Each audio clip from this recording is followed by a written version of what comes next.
When I'm heading home, I'm at the Main Street Max stop, and as my daily exercise, because I'm starting to do daily walks again every day because I'm sick and tired of starting health regimens and then giving up after a week. So I actually did the American thing, and when New Year's came around, I made a resolution to be healthier. I've actually kind of stuck to it.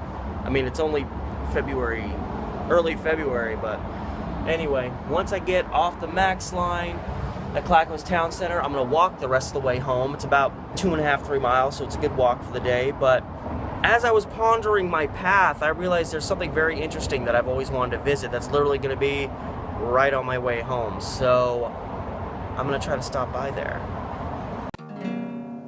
Steve the Amateur Historian.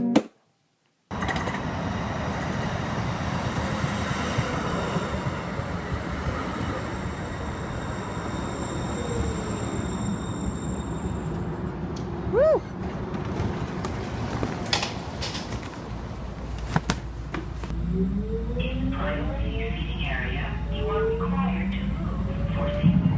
Alright, people, I'm way away from Clackamas Town Center, which is over there, but I'm at a bit of an impasse. I don't know whether to go down this pathway or this pathway. I think this pathway goes under and this path goes over, so I think I'm staying on this path. I still don't know. I'm trying to get up over that way, and I don't know which one of these goes where. Aha! I was going the right way. This path clearly just goes under the freeway and off that way, but I want to keep walking this way up towards this overpass up here.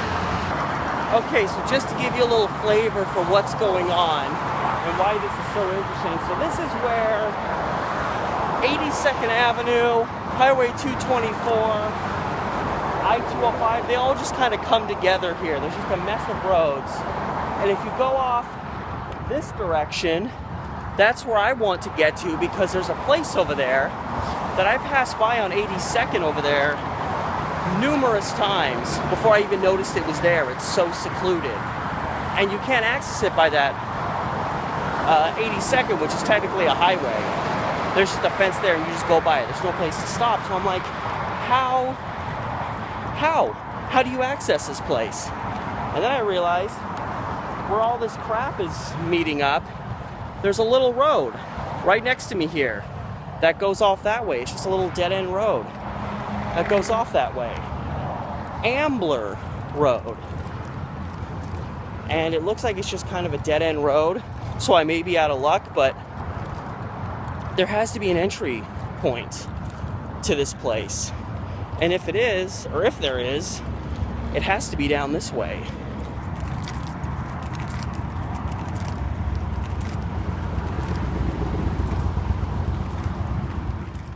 This seems just so industrial, like I'm wondering if just maybe there's just no way to get in there, but it's just like you look all around, it's just a bunch of industrial. There's a pool business, it's just all industrial on a road that's eventually just gonna dead end.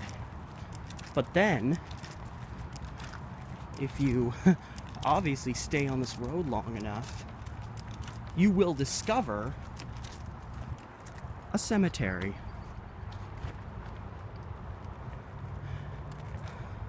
Completely secluded down a dead-end road off of a main route that doesn't even look like it goes anywhere.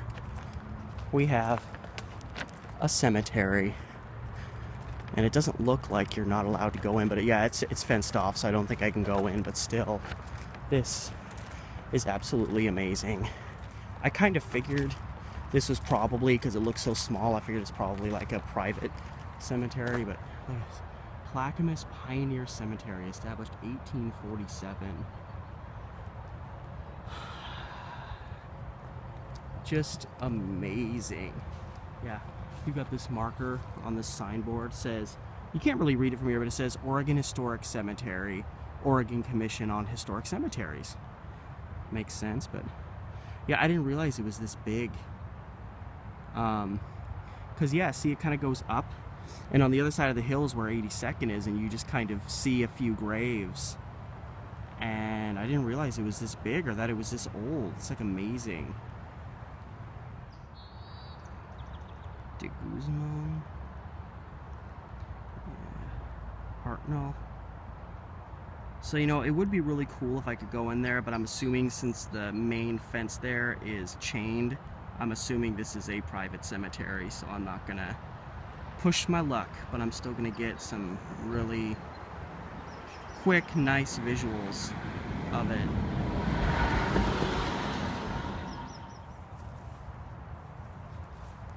Okay, row, yeah, this is a fairly recent one.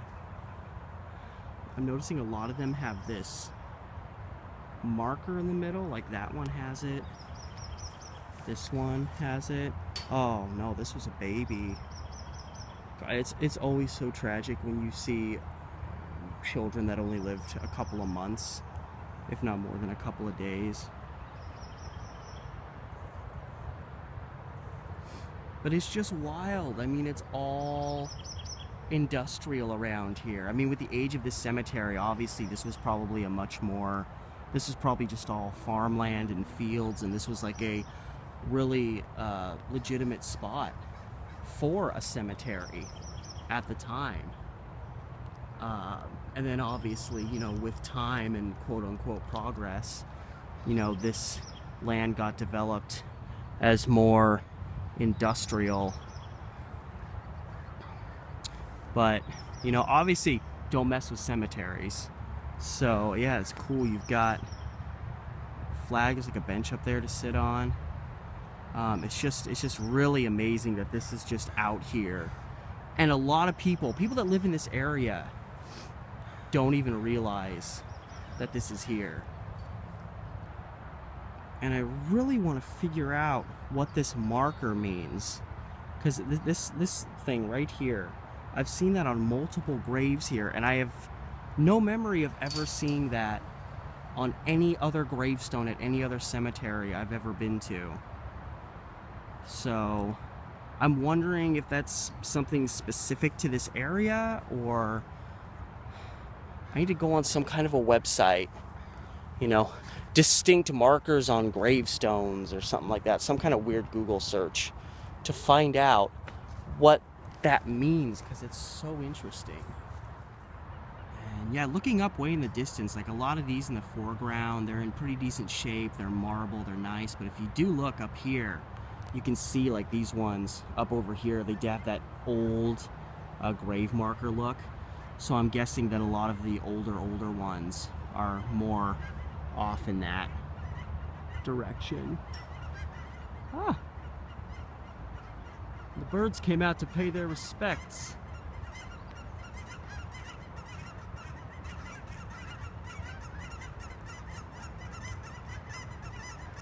So I can only assume that the origins of the cemetery were further that way, and they've just kind of gradually moved this way as they filled in the property. And there still seems to be some, you know, there's a lot of space over here.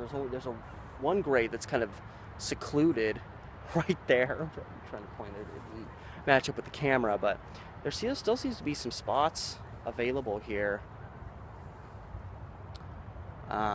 But yeah, I can only assume that that is what happened, that they started down there and then have filled it in as they've come this way.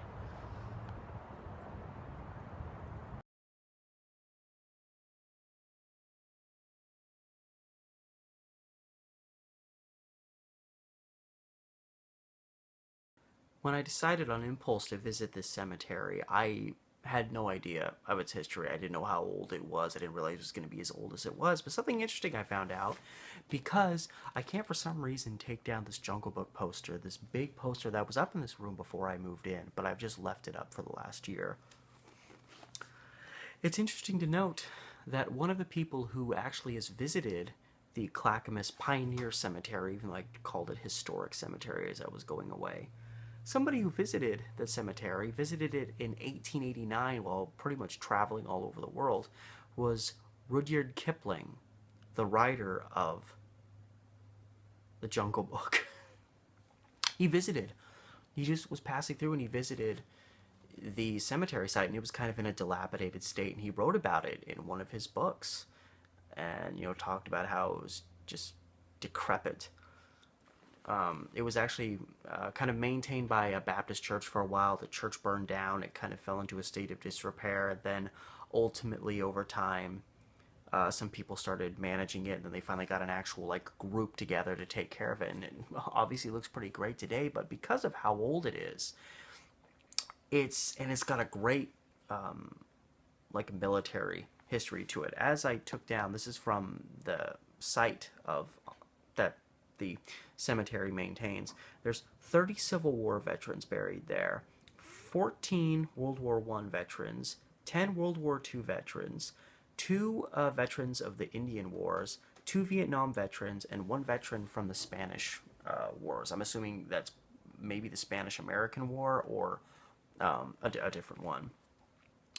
But what's interesting, while I was looking up information on this, it mentioned that the oldest, obviously there were probably many more before this since the cemetery was established a while before this, the oldest headstone still in there is from, or at least the most recent person to die, or first person to die, was a man named John Capps that says he died in 1862, and a lot of his family was buried at this same cemetery, and he was actually part of his family, like so many families that have members buried in this cemetery. They came over on the Oregon Trail, and the Capps family did the same. And what was very interesting that I found out was John Capps's wife, Mary, happened to be the stepsister of Daniel Talbert. Now, Daniel Talbert is the guy that Mount Talbert is named after. Mount Talbert, from where the cemetery is, you go just across I-205. There's a big, kind of hill. That's Mount Talbert. I went out there with my friend Nick one time. It was a great park. You can walk around. It was named after him. I was like, that's really cool, and that's really interesting. And it's just so awesome. And I really didn't think it was going to be that old of a cemetery. I didn't know. All it says on the side of 82nd is it says Clackamas Cemetery. It doesn't say Clackamas Pioneer Cemetery. And while this cemetery is hardly the only pioneer cemetery around, there's one in Lake Oswego, there's one up in Sunnyside, just due east of the Clackamas one. This one is so awesome and so amazing and so distinct because it's so secluded. Obviously things were much different around that area when this thing was first established, and now it's just become all industrial, and it's this hidden, beautiful gem of history that's just kind of nestled back there and very hard to find. And that element of it is very sad, but it's also kind of cool, and you have to kind of search to find it at the same time. So I thought that was really awesome. I also, on the research front, I did some searching, I did some scouring around. I could find no explanation for the icon that I was seeing on a lot of gravestones in that cemetery, which was essentially like a circle with what looked like an eye in the middle of it. I went on a bunch of pages that have lists and pictures of different symbols and what they mean. I looked up as many people as I could that I shot video of, and 1 or 2 of them I found were members of the Baptist Church. Possibly there is maybe a military connection with it, considering how many veterans are buried there. But I wasn't able to find out for certain, and I was just putting way too much time into it that I had to kind of just abandon the mission. So if you see this video and see that icon on those some of those gravestones and know what they mean, feel free to comment in the video, because that would definitely solve this little conundrum.